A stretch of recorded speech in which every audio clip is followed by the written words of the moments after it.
Welkom HAVO 5, VWO 6, bij het examen uit 2023 en bij vraag 3 uit 2023. Hieronder, we gaan dat zien op de volgende dia, staat een tabel van 2 kolommen.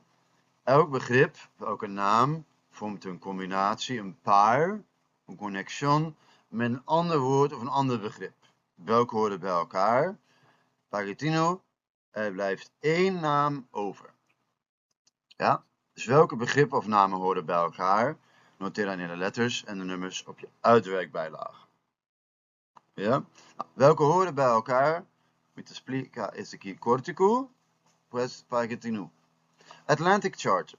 De Atlantic Charter was rond 1940, 1941, uitgegeven door Amerika. En Amerika zei, er moeten meer zelfbeschikkingsrecht komen voor alle landen in de wereld.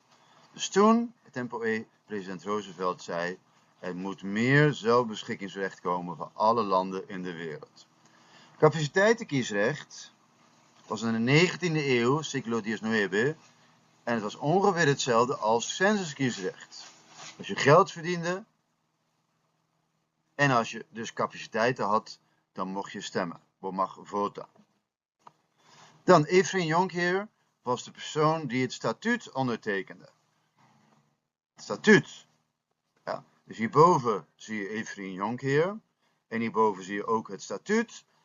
Hij staat ook bij de ingang van het Renaissancemal. En hij is de persoon die als regeringsleider van de Nederlandse Antillen het statuut heeft ondertekend. De ERNA staat voor Eilandregeling Nederlandse Antillen en zorgde voor decentralisatie. Dus de eilanden, Saba, Bonaire, Aruba, Sint Maarten, Sint-Eustatius en Curaçao kregen ook wat meer te zeggen.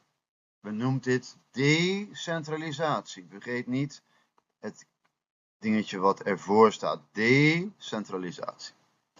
En dan de Raad van Politie.